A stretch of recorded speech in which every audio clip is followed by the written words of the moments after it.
नमस्ते दोस्तों, स्वागत है तुम्हारा मेरे चैनल पर। आज की कहानी इतनी खतरनाक है और इतनी गर्म है कि सुनते ही तुम्हारा पूरा शरीर सिहरने लगेगा। मैंने अपनी अलमारी से वो जादुई गुलाबी गोली निकाली जो मेरे पति को रात में एक जानवर बना देती थी। मेरा पति विक्रम जब भी यह एनर्जी वाली गोली खाता था तो रात में मुझे इतना जोर जोर से रगड़ता था कि मैं चीख चीख कर रह जाती थी। उसका वो लोहे जैसा सख्त हथियार अंदर जाते ही मेरी सारी देह कांप जाती थी। एक दिन मैंने सोचा, आज मैं खुद उसे और ज्यादा आग दिलाऊंगी। मैं बाथरूम में गई, बादाम वाला दूध गर्म किया और उसमें एक गोली अच्छे से घोल दी। रात के 10 बजे बज चुके थे। मैंने गिलास हाथ में लिया और विक्रम के बेडरूम में चली गई। विक्रम बेड पर बैठा था, आंखों में भूख लिए मुझे घूर रहा था। मैंने मुस्कुराते हुए पूछा, क्या देख रहे हो इतनी गर्म नजरों से? तो बोलो ना, आज मैं कैसी लग रही हूँ? विक्रम ने भारी आवाज में कहा, आज तो मन कर रहा है कि तुम्हें पूरा का पूरा निगल जाऊं। मैं हंसी और बोली, निगलने की जरूरत नहीं, बस ये दूध पी लो। विक्रम ने गिलास छत से लिया और एक सांस में पूरा दूध पी गया। बस कुछ ही मिनट बाद उसकी आंखें बदल गईं। उसने मेरी कमर को जोर से पकड़ा और अपनी तरफ खींच लिया। फिर उसने अपना वो गर्म और सख्त हथियार मेरे होठों पर रख दिया, मुझे बिस्तर पर पटक दिया और एक झटके में मेरे अंदर घुस गया। बाप रे, उसकी स्पीड इतनी तेज हो गई थी कि मेरी पूरी बॉडी हिलने लगी। वो बार बार जोर जोर से धक्के दे रहा था। मेरी सांसें उखड़ गई थी। क्या क्या हुआ उस रात, शो पूरा विस्तार से सुनना है। लेकिन उससे पहले वीडियो को अब भी लाइक कर दो और नीचे लाल सब्सक्राइब बटन दबा दो। जो लोग अभी सब्सक्राइब करेंगे उन्हें मैं रात में कॉल करूंगी, इसलिए जल्दी से सब्सक्राइब कर लो। तो देर मत करो, जल्दी से सब्सक्राइब कर लो। चलो अब कहानी आगे बढ़ाते हैं। मेरा नाम प्रिया है, मेरी उम्र 32 साल है, लेकिन मैं अभी भी बिल्कुल जवान और फ्रेश लगती हूँ। किसी भी लड़के को एक नजर में अपनी ओर खींच सकती हूँ। दिल तो मेरा हमेशा 18 साल का ही रहता है। जब मैं सिल्क की नाइटी पहनती हूँ तो मेरी पूरी देह साफ साफ झलकती है। मेरी गोरी चमकती त्वचा पर लाइट पड़ते ही लगता है मानो मैं कोई अप्सरा हूँ। अब बात करते हैं मेरे 21 साल के छोटे भाई रोहन की, जो अब मेरा हो चुका है। उसकी मासूमियत और छुपी हुई भूख ने मेरे अंदर आग लगा दी है।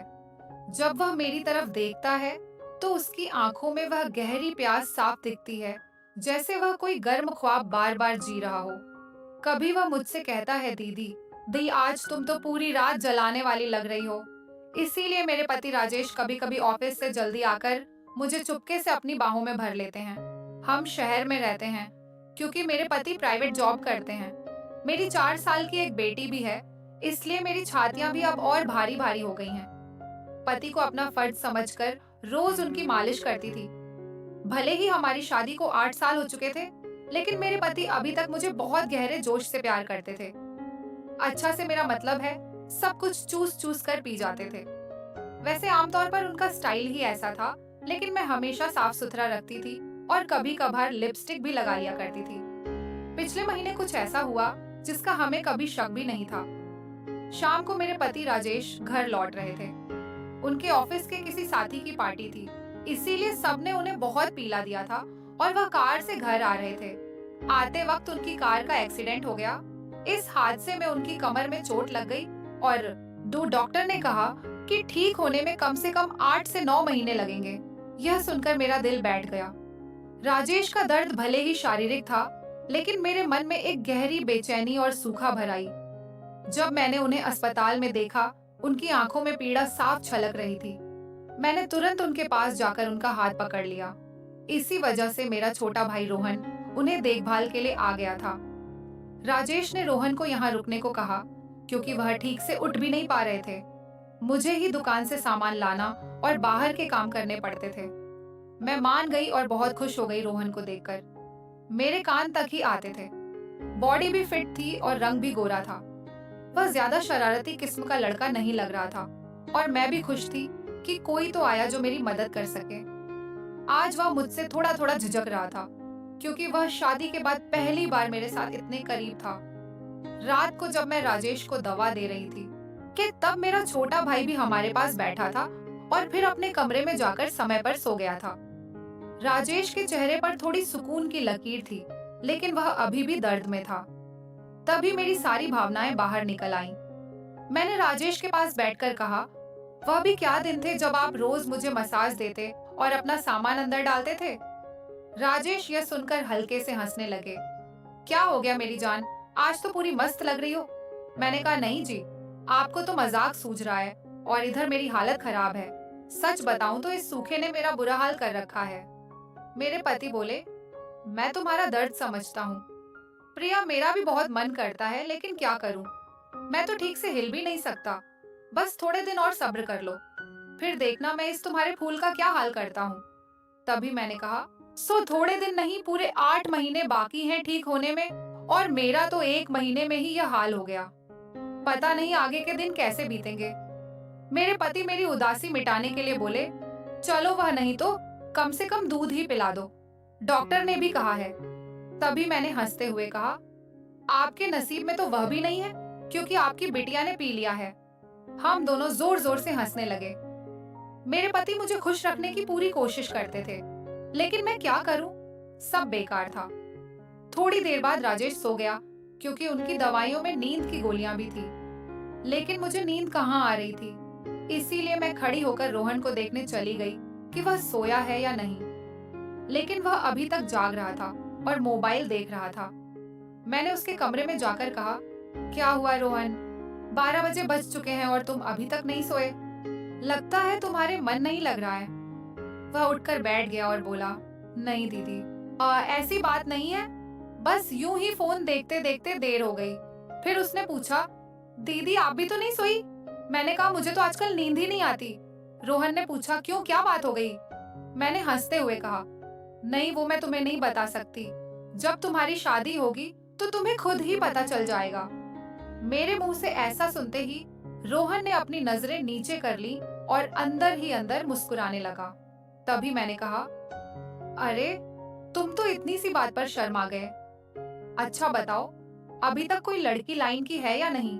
न रोहन कुछ नहीं बोला, उसे अभी भी झिझक थी। तभी मैंने उसका हाथ पकड़ा और कहा, अरे पागल, अपनी दीदी से इतना मत शर्माओ।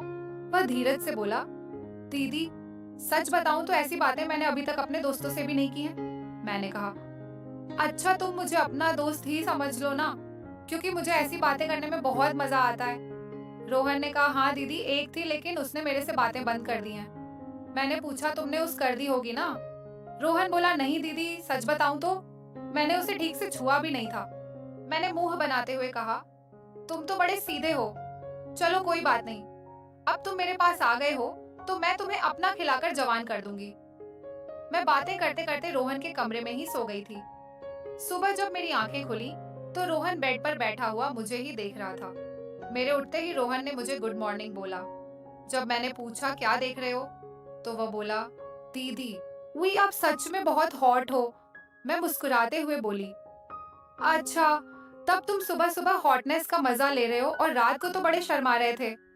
वो मुस्कुरा के पूछने लगा, दीदी आप बुरा ना मानो तो एक बात पूछ सकता हूँ। मैंने कहा, अरे पागल, मैं क्यों बुरा मानूंगी, पूछो क्या पूछना है। उसने मुझसे कहने लगा, दीदी सच सच बताना, आप जो 2.5 की ये थैलियां लिए घूमती हो, आपको भारी नहीं लगता क्या। वो उसकी अब बात सुनकर मेरी हंसी छूट गई। इसके बाद रोहन मुझसे काफी खुल गया था और अब वह मुझसे ज्यादा शर्म नहीं करता था। इससे मैं भी बहुत खुश थी, क्योंकि अब मेरा भी समय अच्छे से बीतने लगा था। रोहन को आए हुए 19 दिन बीत चुके थे और वह मुझसे काफी घुल मिल गया था। वह बाहर के सारे काम कर देता, बाजार से सामान ले आता और अपने जीजा को भी सहारा देता। मेरी तो बहुत सेवा करने लगा था। शाम को मेरा सर भी दबा दबा देता और कभी कभी मेरे शरीर को भी गहरा सुकून देता। लेकिन मेरी चाहत दिनों दिन बढ़ रही थी और मैं मेरे पति की हालत अब भी वैसी ही थी। अब सब कुछ मेरी बर्दाश्त के बाहर हो चुका था। मैंने सोचा कि अब तो रोहन ही है जो मेरी मदद कर सकता है। आज मैंने पक्का इरादा कर लिया कि आज रोहन से काम ले ही लूंगी और अपने सूखे हुए बगीचे को रोहन से ही सींचवा लूंगी। उसके बाद मैं किचन में खाना बनाने चली गई। जैसे ही रोहन नहाकर ताजा होकर किचन में आया, मैंने दूध निकालने का बहाना बना दिया। मैं किचन में ही ब्लाउज नीचे करके दूध निकाल रही थी। मेरी बेटी अभी नानी के घर गई हुई थी, क्योंकि घर में उसे देखने वाला कोई नहीं था, इसलिए अब बाकी का दूध निकालना पड़ता था और घर में मेरे पति और रोहन के अलावा कोई नहीं था, तो मुझे डर भी नहीं था। जैसे ही रोहन अंदर आया वह मुझे देखकर एकदम हक्का बक्का हो गया और कहने लगा, सॉरी दीदी, मुझे माफ कर दो। मैंने देखा नहीं और बाहर जाने लगा। तभी मैंने उसे रोक लिया। अरे रोहन, क्या हुआ? कोई बात नहीं, अंदर आ जाओ।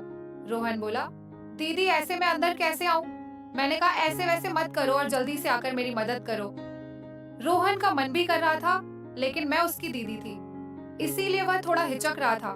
फिर मैंने उसे कहा, अरे इतना क्या शर्मा रहे हो? आप जल्दी से आओ और मेरी मदद करो। धीरे धीरे रोहन किचन में आ गया और पास आकर खड़ा हो गया। वह मुझे देखता ही रह गया। तभी मैंने कहा, ऐसे क्या घूर रहे हो कि क्या तुमने आज तक नहीं देखा? वह बोला, माँ कसम दीदी, मैं आपको बता नहीं सकता कि मुझे कैसा लग रहा है। बहुत ही कमाल है दीदी। मैंने कहा, तारीफें करना छोड़ो और यहाँ मेरी मदद करो। तभी रोहन बोला, दीदी मुझे नहीं पता कैसे करना है। तो मैंने कहा, अरे बेवकूफ, इसमें कुछ नहीं करना, ये लो पकड़ो और बस धीरे धीरे दबाओ। थोड़ी देर बाद जब रोहन के हाथ तेज होने लगे तो मैंने सोचा कि अब मेरा आगे झुककर सही से काम करने का समय है। मैं आगे झुकी और रोहन ने पीछे से मेरी देखभाल करने लगा। लेकिन कुछ देर में ही रोहन का सामान से पानी निकल गया। तो देखा कि रोहन का काम तो पहले ही खत्म है। उसे देखकर अब मेरा मन बहुत उदास हुआ, लेकिन फिर भी मेरी हंसी निकल ही पड़ी। मैंने नाराजगी से रोहन को थप्पड़ मारते हुए कहा, ये क्या किया बेवकूफ, तुमने तो शुरू होने से पहले ही फिनिश कर दिया। इसके बाद जैसे ही रोहन का जोश उतरा, उसने हड़बड़ाते हुए कहा, सॉरी दीदी, वो मैंने ऐसा कभी नहीं किया, इसलिए मुझसे ऐसा हो गया। मैं अभी जाकर साफ करके आता हूँ। और उसने मेरी एक भी बात नहीं सुनी और तुरंत किचन से चला गया। मैंने भी उसे ज्यादा नहीं रोका, क्योंकि मैं समझ चुकी थी कि यह उसके लिए इतना आसान नहीं होगा। इस चक्कर में आज खाना भी लेट हो गया था, इसीलिए मैंने जल्दी से खाना तैयार किया और राजेश को कमरे में देने के लिए चली गई। वह अभी बैठे बैठे खाने का इंतजार कर रहे थे। राजेश बिल्कुल सीधे साधे और नरम दिल वाले